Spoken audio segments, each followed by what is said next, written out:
এরপরে দেখেছেন রাত 10টা পর্যন্ত সারা দেশ থেকে যখন নির্বাচনী ফলাফল আসতে শুরু করলো, তখন 182টার মতো আসনে আমরা এগিয়েছিলাম। 10টার পরে হঠাৎ করে গায়েব হয়ে গেল, ব্ল্যাকআউট। 2-2.5 ঘন্টা আর কোনো সম্প্রচার নাই। এই সময় কোন পানি পোড়াটা দেওয়া হলো? এরপরে নির্বাচনের ফল একটা একটা করে পাল্টে যেতে লাগলো। জনগণ সব বুঝছে যে একটা দল 168 আসন পেতে লাগছিল, আমরা ওইটা হতে দেইনি, তাদেরকে 68তে নামাইয়ে আনছি। সেই 68-র দল তো আমরা, সবাই মিলে এই কাজটা করেছে আমাদের। প্রফেসর ডক্টর মোহাম্মদ ইউনূস তিনি লন্ডনে গিয়ে ক্যাপ্টেনের হাতে ট্রফি তুলে দিয়ে এসেছেন যে নির্বাচনের আগে জনগণের এই সমস্ত দাবি আমরা মেনে নিয়েছিলাম যাতে নির্বাচনটা হয়ে যাক। একটা লাইন শুধু বলে দিলে পূর্ণ হয়ে যেত যে নির্বাচনটা হয়ে যাক আর আমরা গদিতে বসে যাই।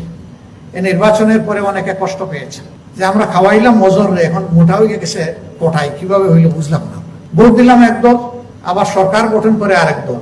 এটা শুনলে কেউ মন খারাপ করবে, এটাই তো বাস্তবতা।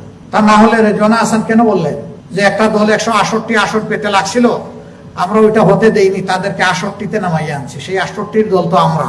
আপনি একটা অন্তর্বর্তীকালীন সরকারের, আপনি একজন উপদেষ্টা, আপনি থাকবেন নিরপেক্ষ, আপনি বলতেছেন আমরা, তার মানে উনি বলেন নাই আমি, বলছে আমরা, মানে সবাই মিলে এই কাজটা করেছে আমাদের। এটা জনগণের অভিপ্রায়ের সাথে বিশ্বাসঘাতকতা।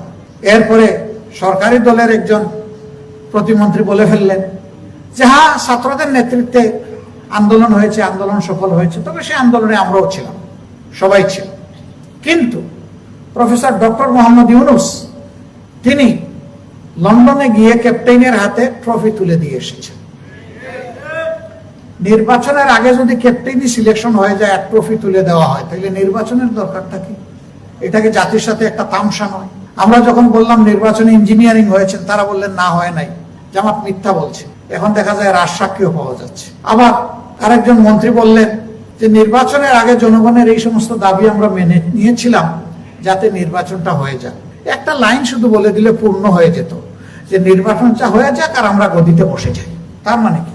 একটা রাজনৈতিক দল দেশ শাসন করবে, সেটা জামাত ইসলামী হোক আর অন্য যে কোনো দল হোক, জনগণের সাথে দেওয়া কথার 2 পয়সার কোনো মূল্য থাকবে না? এটা কোনো কথা হলো? এগুলা কি? এই সবগুলা পরিষ্কার।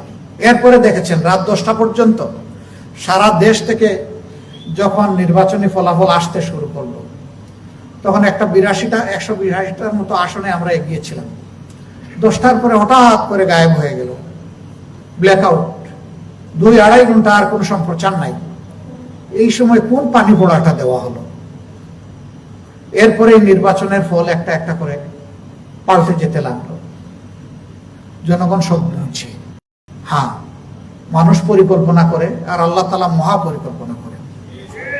মানুষের পরিকল্পনা সব সময় বাস্তবায়ন হয় না, কিন্তু আল্লাহ তাআলার মহা পরিকল্পনা সব সময় বাস্তবায়ন হয়। এখন বলবেন তাইলে কি আল্লাহ তাআলাই আপনাদেরকে ফেল করে দিলেন নাকি? না, আল্লাহ তাআলা কালামে হাকিমে বলেছেন কিছু কিছু বিষয়কে তোমরা তোমাদের জন্য উপকারী মনে করলে ওইটাই তোমাদের জন্য ক্ষতিকর, আবার কিছু কিছু বিষয়কে ক্ষতিকর মনে করলে ওটার মধ্যেই তোমাদের জন্য উপকার রয়েছে। এমন তো হতে পারে যে আল্লাহ রাব্বুল আলামিন বিরোধী দলে রেখেই আমাদেরকে পরীক্ষা করছেন যে এই দেশ এবং জাতির আমানত আমরা রক্ষা করতে পারবো কিনা। আপনারা দোয়া করেন আমরা যেন সেটা পারি।